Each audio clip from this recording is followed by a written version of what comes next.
Hello everyone. तो आज हम देखेंगे क्लास 12 का डिटर्मिनेंट्स का रिवीजन। डिटर्मिनेंट्स को हिंदी में बोलते हैं सारणी। तो welcome to my channel math point TGT PGT. अब देखो, हमने अपने इस चैनल पे मैट्रिक्स की सारी वीडियोस अपलोड करी थी। तो मैट्रिक्स को हमने बहुत अच्छे से पढ़ लिया था। अब मैट्रिक्स का ही आगे का फॉर्म होता है डिटर्मिनेंट्स। तो डिटर्मिनेंट्स क्या होती है? ये एक मैट्रिक्स होती है, लेकिन कौन सी मैट्रिक्स होती है? Is square matrix. ठीक है, ये एक स्क्वायर मैट्रिक्स ही होगी, जो कि determinant is square matrix with associate is a number, जिसकी एक वैल्यू होती है।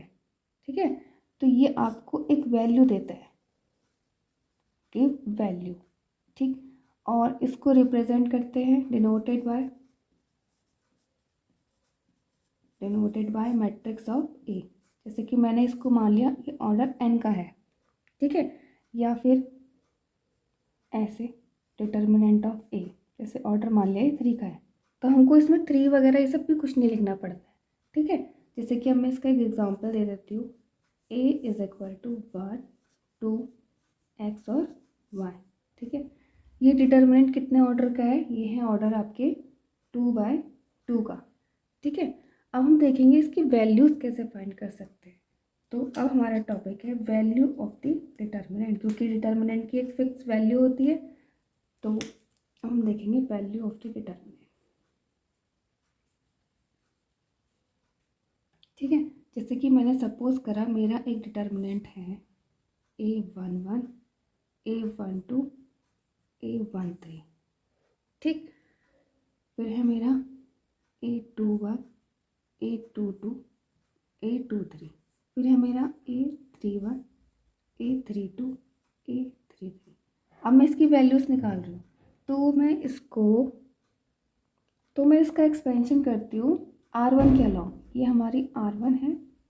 ठीक है, तो इसको मैं खोल देती हूँ, एक्सपेंशन अलाउ R1। ठीक है, हम जनरली R1 से ही इसका एक्सपेंड करेंगे। ठीक है, तो हमारी मैट्रिक्स की वैल्यू कैसे निकालते हैं हम? A11। ठीक है, ये A11 A12 और A13 इनको हम लेंगे, और अंदर ब्रैकेट में क्या लिखेंगे? देखो, जब हम A1 के अलावा एक्सपेंड करेंगे तो हम इसके नीचे का कॉलम और इसके साथ की रो क्या कर लेंगे? छुपा लेंगे। ठीक है, तो हमारे ये 4 एलिमेंट दिखते हैं हमको। ये देखो, ये हमारे 4 एलिमेंट दिखेंगे, तो इनकी आपस में मल्टीप्लाई कर दी। तो A22 A23 minus A32 A23। ठीक, अब हम A12 लेंगे।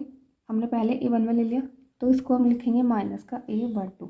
फिर हम इसके नीचे की कॉलम और इसके साथ की रो छुपा लेंगे। तो A21 के 2 से मल्टीप्लाई माइनस A31 की मल्टीप्लाई A23 से। ठीक है, और प्लस अब हम A13 करेंगे, बीच का माइनस रखेंगे, फिर प्लस A3 कर देंगे। तो A3 के नीचे का और इसके साथ का छुपा लेंगे, तो हमारा हो जाएगा A21 A32 minus A22 A31। ठीक है, तो ये हमारी एक वैल्यू आ जाती है इस डिटर्मिनेंट के लिए। देखो, डिटर्मिनेंट को हम ये मॉड वाले साइन से रिप्रेजेंट करते हैं, लेकिन हम इसको पढ़ेंगे डिटर्मिनेंट ऑफ ए। ओके, तो अब हम देखेंगे प्रॉपर्टीज़ ऑफ डिटर्मिनेंट। तो हमारी फर्स्ट प्रॉपर्टी ये होती है कि अगर हमें कोई भी डिटर्मिनेंट दे रखा है, जैसे कि A11 और A12 A21 और A22, तो अगर हम इसके सभी रोज़ को कॉलम से चेंज कर दें, ठीक है, या फिर सभी कॉलम को रो से चेंज कर दें, ठीक, तो ये हमारी मैट्रिक्स बिल्कुल सेम रहती है। तो A11 A12 ऐसे हो जाएंगे। मैंने इसकी रोज़ को कॉलम में कन्वर्ट कर दिया, A21 और A22। ठीक है, तो इसमें नो इफेक्ट पड़ता है, नो चेंज। कब? जब हम अपनी सारी रोज़ को कॉलम में चेंज करते हैं। सेकंड प्रॉपर्टी क्या है कि अगर हम कॉलम हमारी मतलब मैट्रिक्स लिखी हुई है, जैसे कि 1 2 और 3 4, ठीक है, तो अगर हम किसी भी रो को चेंज करें, ठीक है, इफ़ एनी रो को हम एक्सचेंज कर दें, जैसे R1 को रिप्लेस कर दें R2 से, ठीक, तो हमारे मैट्रिक्स में माइनस का साइन आ जाता है। तो 1 2 नीचे आ जाएगा और 3 4 ऊपर हो जाएगा। ऐसे ही आपका कॉलम में वर्क करता है, ठीक है। जैसे कि हम क्या कहते हैं, कॉलम एक्सचेंज कर देते हैं, इंटरचेंज C1 एंड C2, तो हमारी मैट्रिक्स बन जाए। तो अब हम अगर इंटरचेंज करते हैं अपने C1 और C2 को, तो हमारा मैट्रिक्स के आगे भी माइनस साइन आ जाएगा और हमारे C1, ये है ना हमारी मैट्रिक्स, C1 C2 की जगह पहुंच जाएगी और C2 C1 की जगह। तो ये हो जाएगा मेरा 2 4 और ये हो जाएगा मेरा 1 3। अब थर्ड नंबर की प्रॉपर्टी ये है कि अगर हमारे मैट्रिक्स में 2 रो या फिर 2 कॉलम क्या हो, एक जैसी हो, जैसे कि 1 1 2 एंड 1 1 2 0 3 4, तो इस मैट्रिक्स की वैल्यू 0 हो जाती है। तो इसका रूल क्या है, इफ 2 रो या फिर कॉलम क्या हो आपके सेम हो, तो आपकी डिटर्मिनेंट की वैल्यू हो जाती है 0, ठीक है। प्रॉपर्टी नंबर 4 क्या है, अगर हम किसी डिटर्मिनेंट में k से मल्टीप्लाई कर दें, ठीक, तो जैसे कि k into determinant of b है, ठीक है। तो और सपोज करा मैंने b डिटर्मिनेंट की वैल्यू है 1 2 3 x y z और 1 4 और 2, ठीक है। तो हमारा a क्या हो जाएगा, तो अगर हम किसी भी डिटर्मिनेंट में किसी नंबर से मल्टीप्लाई करते हैं, तो वो नंबर से मल्टीप्लाई या तो किसी एक रो में होती है या फिर किसी एक कॉलम में होती है, ठीक है। तो हमारे a की वैल्यू हो जाएगी k 2k और 3k, मैंने यहाँ पे रो से मल्टीप्लाई कर दी और बाकी सब एक जैसा रहेगा। हमारे मैट्रिक्स में सबसे मल्टीप्लाई होती थी, ठीक है। या फिर आप इसी की वैल्यू हम लिख सकते हैं, हमको रो में मल्टीप्लाई नहीं करनी तो रो में नहीं करनी तो किसी एक कॉलम में कर लो।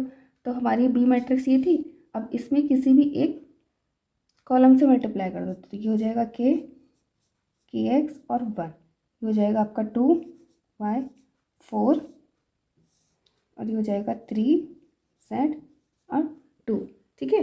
अब हम नेक्स्ट प्रॉपर्टी देखते हैं। तो यहाँ पे हमारा के रह गया था, यहाँ पे के होगा। तो ये रूल बहुत अच्छे से समझ लेना।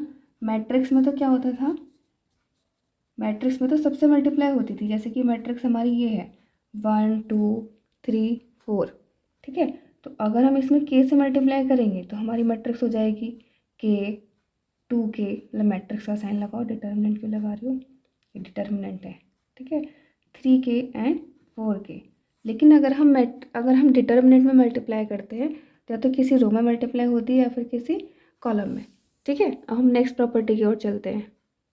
अब हमारी नेक्स्ट प्रॉपर्टी है addition and subtraction of determinant, ठीक है। तो डिटर्मिनेंट के एडिशन और सब्ट्रैक्शन होने के लिए क्या ज़रूरी है, देखो, जैसे कि हमारे पास ए डिटर्मिनेंट है और एक बी डिटर्मिनेंट है, ठीक है। मुझे इसकी first row and first row add करनी है, ठीक। तो इनके लिए रूल ये है कि जो इसकी रिमेनिंग रोज होती हैं वो क्या होनी चाहिए, सेम होनी चाहिए, ठीक है। जैसे कि मुझे R1 प्लस R2 करना है, तो इसका रूल ये कहता है कि जो रिमेनिंग रोज है वो मस्ट बी सेम, वो सेम ही होनी चाहिए, ठीक है। जैसे कि अगर ये एक्स वाई है तो ये भी एक्स वाई होना चाहिए, तभी डिटर्मिनेंट ए में डिटर्मिनेंट बी ऐड होगा, अदरवाइज ऐड नहीं होगा। अब ऐड कर लो रो 1 प्लस रो 2, ये मैट्रिक्स की तरह नहीं चलेगा। मैट्रिक्स में तो हर एक एलिमेंट का हर एक एलिमेंट से एडिशन हो जाता था या सब्ट्रैक्शन हो जाता था, इसमें एक रो से ही ऐड होती है, एक कॉलम से ही ऐड होती है।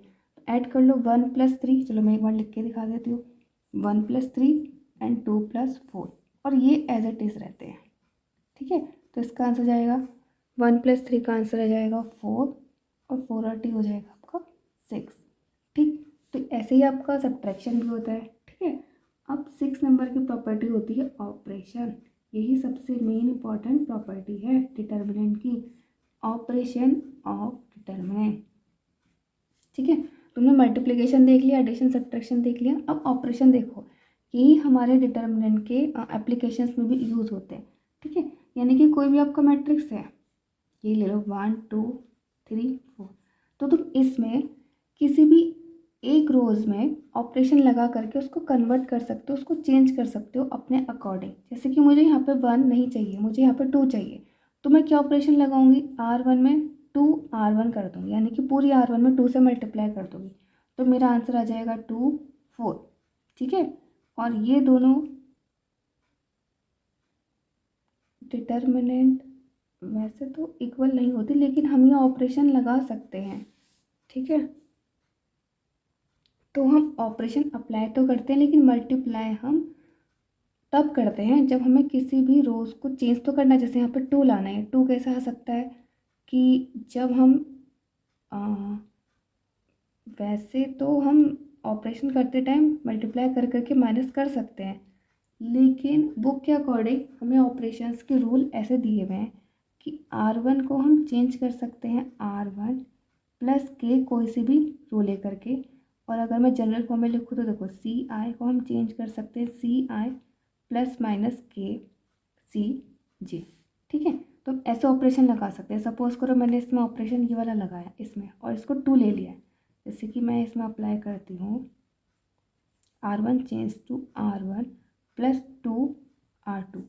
ठीक है, तो कितना हो जाएगा 1 प्लस 2 इंटू 3 यानी कि 2 इंटू 3 यानी कि 6, 3 2 जा 6, और 2 प्लस 2 इंटू 4 यानी कि 4 2 जा 8, 3 एंड 4। तो ये आपकी मैट्रिक्स सेम ही रहती है, यानी कि ये वाली मैट्रिक्स और ये वाली मैट्रिक्स सेम रहती है। तो इसलिए ऑपरेशन लगाए जाते हैं डिटर्मिनेंट में कि हम ऑपरेशन अप्लाई कर दें, हम नंबर्स को अपने अकॉर्डिंग ले सकते हैं और हमारी सेम मैट्रिक्स रहती है, उसकी वैल्यू सेम रहती है। ठीक है, तो डिटर्मिनेंट थोड़ा सा बड़ा टॉपिक है, तो हम इसका रिवीजन अब अगले पार्ट में करेंगे। Thank you. आपको वीडियोस अच्छी लगी हो तो शेयर सब्सक्राइब करते रहिएगा।